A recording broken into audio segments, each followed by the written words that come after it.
Assalamualaikum warahmatullahi wabarakatuh. My name is Amir Rushdi Berunaizu from class AM11028. Today, my group and I would like to present our group project, which is the topic is organizational safety and health. In our group project, we had discussed objective of organizational safety and health, process of organizational safety and health in an organization, issue related to organizational safety and health in an organization, which is unsafe physical condition, unsafe environment condition, and other. We also discussed about strategy to overcome the issue,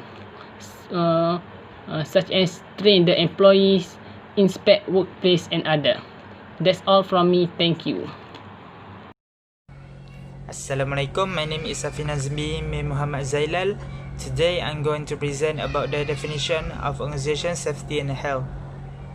Safety is the state of being safe, the condition of being protected from harm or other non-desirable outcome. Safety can also refer to the control of recognized hazard in order to achieve an acceptable level of risk, while the health is a state of physical, mental and social well-being in which disease or infirmity are absent. The purpose of organization safety and health is to protect your workers, subcontractor, customer and members of the public when they are involved with your business. You have a duty of care under the Health and Safety at Work Act 1974, but more than that is a good business practice to adhere to health and safety law. Business that flout the law face losing staff, higher requirement costs, lower retention rates and lower profitability. Worse still, poor health and safety can lead to illness, injury, even death, and you can be prosecuted for breaching health and safety regulation, which can lead to fine, imprisonment and the loss of your business altogether. There are a few strategies on how to maintain and improve organization safety and health is to create a plan for improving health and safety. As an employee, you must identify hazards in your workplace and take a step to eliminate or minimize them. Develop a safety plan. Tell your employees what will you do to ensure their safety and what you expect from them. Make sure your employee have access to a first aid kit. Hazard can include a cleaner working with heavy-duty cleaning product, a mechanic working with a large machinery, or a warehouse manager stacking heavy boards. Next, train your employee. Proper training is necessary for all employees, especially if there is a risk for potential injury associated with a job. Provide written instruction and safe work procedure so they can check for themselves if they are unsure of a task or have forgotten part of their training. Supervise your employee to ensure that they are using their training to perform. You are not only endangering the safety of your employee, but you will be held liable for the incident, which could have serious consequences. In addition, pay attention to your surroundings. You must fully understand the hazard in your workplace while you are on the job. Make a conscious attempt to learn which situations have the most potential to be hazardous and keep clear of those areas. You should always alert to potential problems with machinery. Lastly, inform your supervisor of unsafe conditions. In an organization, safety and health is important for the health and well-being of all employees across all industries, because human injury or loss in any business is not acceptable. And the last thing you want is to be the employee who loses an employee in accident and is the charge of corporate manslaughter. In addition, health and safety is important. It protects the well-being of employee, visitor, and customer. Looking after health and safety make a good business sense workplace, while neglect health and safety risk prosecution, may lose staff, and may increase costs and reduce profitability. Assalamualaikum, my name is Siti Nursyafika binti Shahabuddin. Today I'm going to present about objective safety and health, SH. Okay, The first point is increase awareness by general public on SH issue due to several incidents at workplace.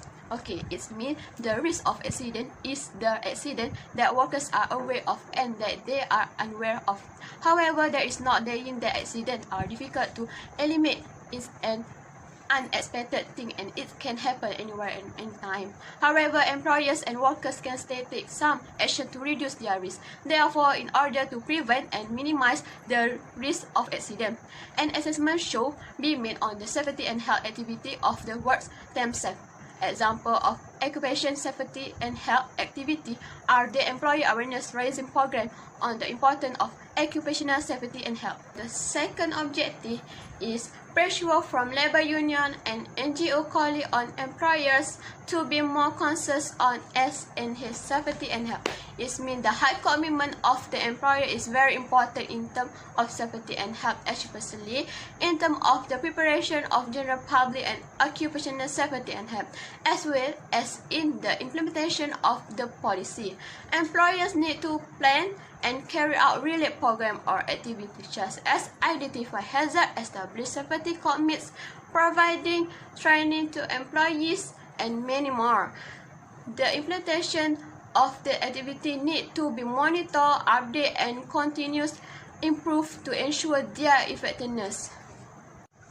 Okay, for the third objective is to reduce the number of claims filed by employees. Okay, in the case in the workplace such as engineering or building or many more employees involved in manufacturing machine are at high risk if they are not careful and adhere to work ethic. There are also workers who have been kind of injured as a result of a job accident and workers' compensation payment.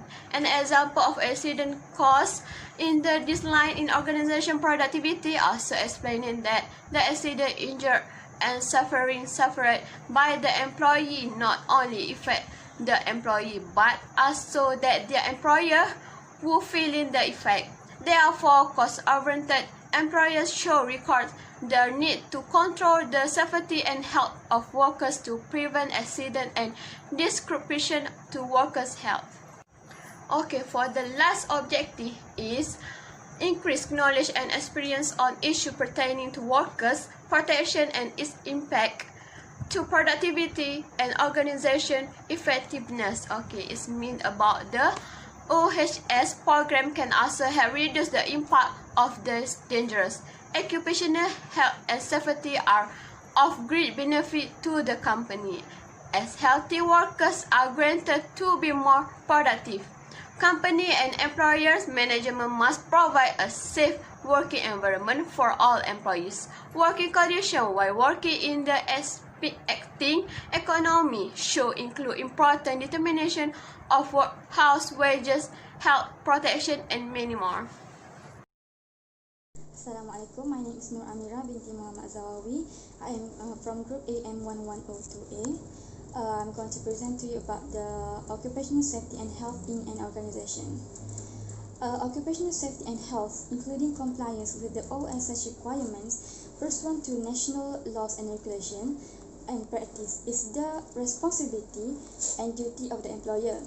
The employer shall show strong leadership and commitment to OSH activities in the organization and make appropriate arrangement for the establishment of an occupational safety and health management system OSMH.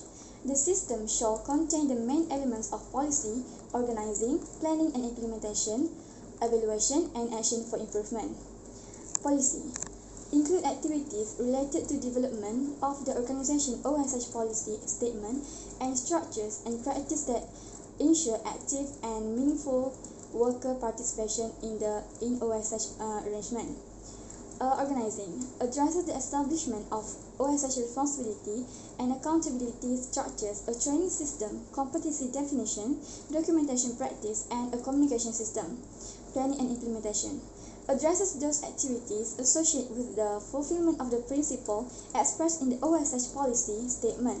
These activities include the initial assessment of the OSH arrangement that then support the actual system planning, development, and implementation function. Evaluation addresses those functions associated with measuring the management system performance. This involves the development of performance monitoring and measurement protocols, investigation practice for accidents, auditing methods, and management review arrangement. Action for improvement addresses issues associated with preventive or corrective action and continual improvement. With the information obtained from performance monitoring and measurement, investigation, audits, and management review, appropriate prevention or corrective and continual improvement actions can be taken. Next, we move to act related to occupational safety and health. The first one is Factories and Machinery Act 1967 (FMA), an act to provide for the control of factories with respect to matters relating to the safety, health and welfare of persons therein, the registration and inspection of machinery, and for matters connected therewith. The second one is Occupational Safety and Health 1994 (OSHA), an act to make further provision for securing the safety, health and welfare of persons at work, for protecting others against risk to safety or health in connection with the activities of persons at work, to establish the National Council for Occupational Safety and Health, and for matters connected therewith. One of the objectives of this act is to secure the safety, health, and welfare of persons at work against risk to safety or health arising out of the activities of persons at work. That's all from me. Thank you. Assalamualaikum warahmatullahi wabarakatuh. My name is Nur Amali Hamzah. Today, I will present about the issue related to organizational safety and health. First, unphysical condition.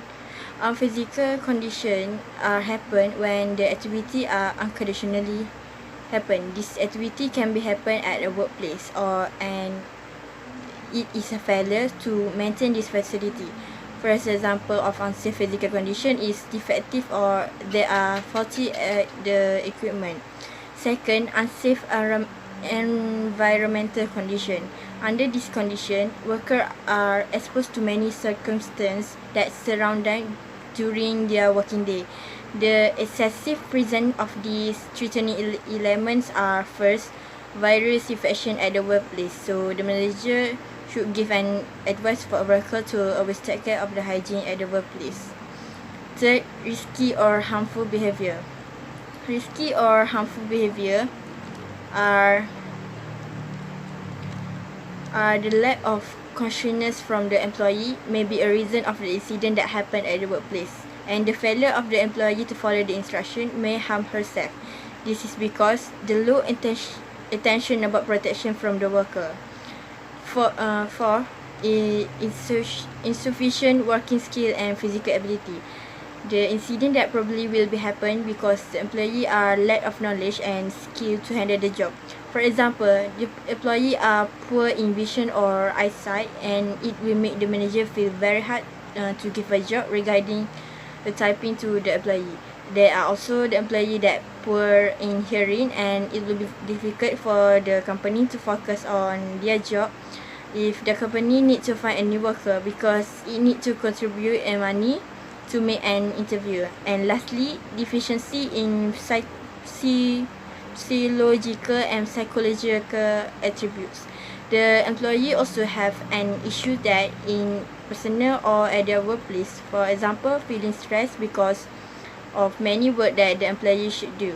Second issue that the employee need to face is they were fatigued or exhausted with their work. And lastly, there are many employees that have a bad sleeping schedule and feel drowsy when they are working.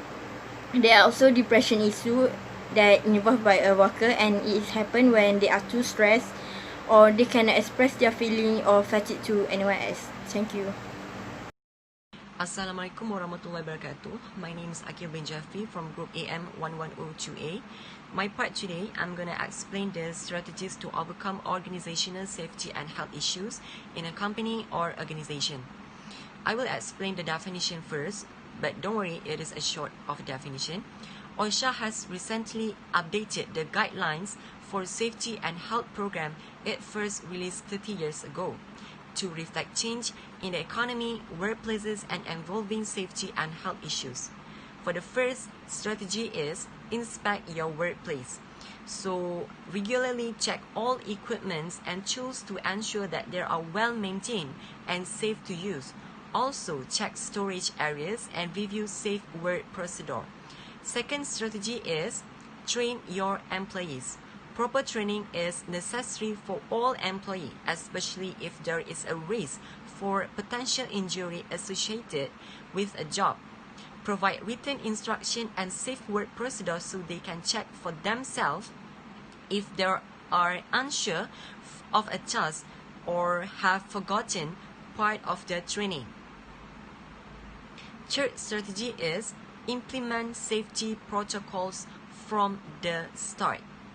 Workplace safety starts from day one, which means hiring qualified people who pay attention to detail.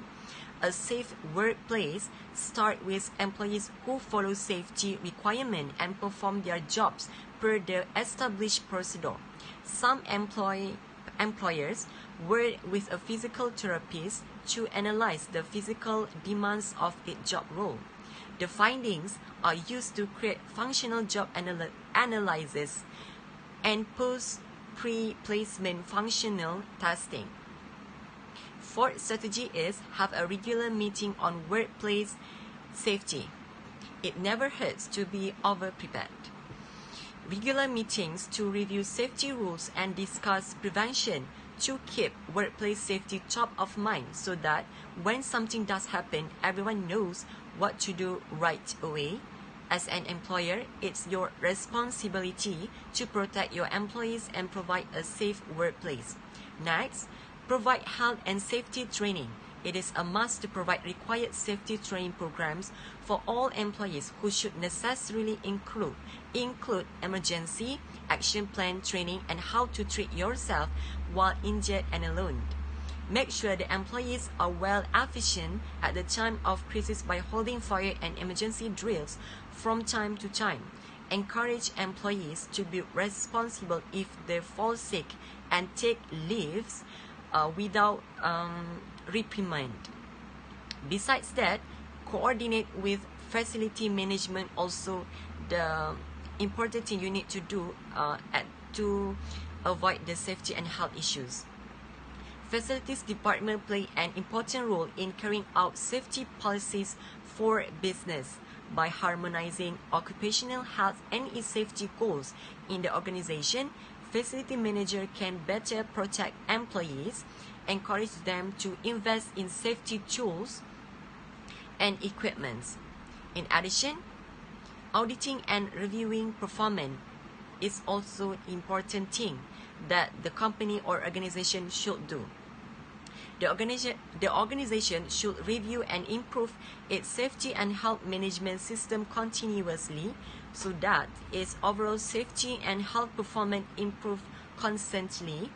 The organization can learn from relevant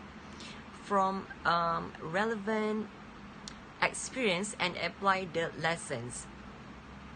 Many companies now report on how well they have performed on worker safety and health in their annual reports and how they have fulfilled their responsibilities with regard to preparing and implementing their safety statement.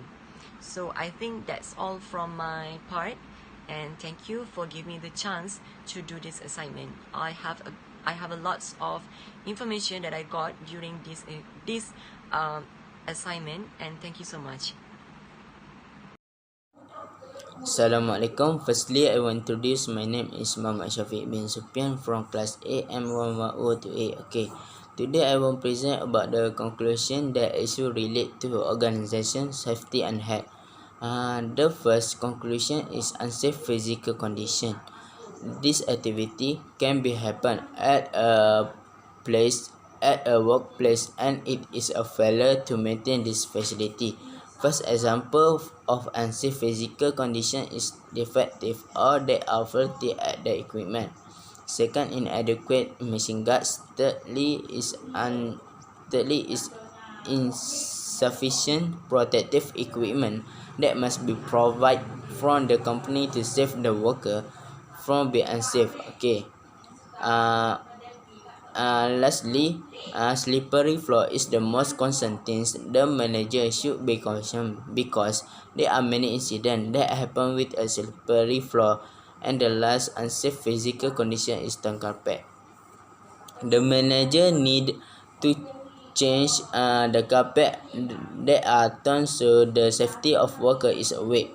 Okay. The second conclusion is unsafe environment condition. Workers are exposed to many other circumstances that surround them during their working day. Okay. The excessive presence of these threatening elements are first virus infection at the workplace, so as a manager should give an advice for a worker to always take care of the hygiene at the workplace or get a medical leave. Secondly, is the noise and the loud of stressful sound also can harm the employees, and long-term hearing loss may be equally damaging and tends to take place when employees are exposed to ambient noise that exceeds safe decibel level. Okay, the thirdly is the employees also can get a radiation from the factory machine, so the manager need to prepare a radiation seat for an employees. Okay, the thirdly conclusion is risky or harmful behavior. Okay, the lack of concerness from the employees may be a reason of the incident that happened at the workplace, and the failure of the employees to follow the instruction may harm herself. This is because the low attention about protection from the worker. This is also happen because the employees are not wearing a protective equipment when they enter the workplace, and there are many intoxicated chemical at the factory, so manager must survey their employees when they enter workplace so it can reduce any harmful or danger to the worker. The fourthly conclusion is insufficient working skill and physical ability. Okay. The incident that probably will be happen because the employee a lack of knowledge and skill to handle the job. For example, the employees are poor in vision or eyesight, and it will make the manager feel very hard to give a job. Regarding typing to the employees, there are also the employees that poor in hearing, and it will be difficult for a staff that will, and the manager also need to find a suitable job activity with a suitable age. Okay, the lastly conclusion is deficiency in physiological and psychological attribute.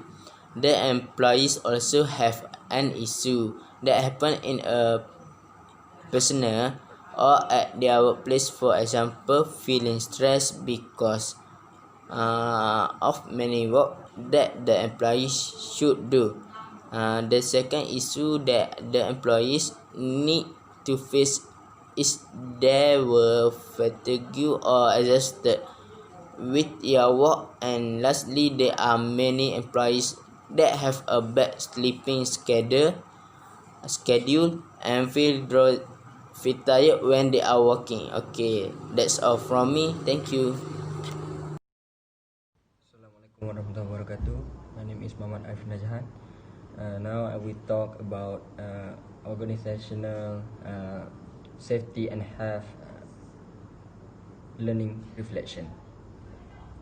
So there is a lot of issues why OSH or organizational safety and health is important. This is because of workplace safety is the very important for each and every employee in the industry, because all the workers desire to work in a safe and protected atmosphere. Health and safety is the key factor for all the industries in order to promote the wellness of both employees and employers. It is a duty and moral responsibility of the company to look after the employees' protection. So we can see that safety and health also important for to boost the employees' moral. This is because if they working at the safe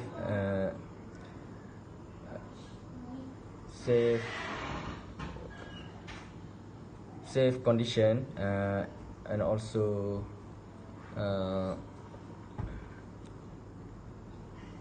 safe place, they will working hard and they will working what we call they will working in they will feel safe and comfort. Next,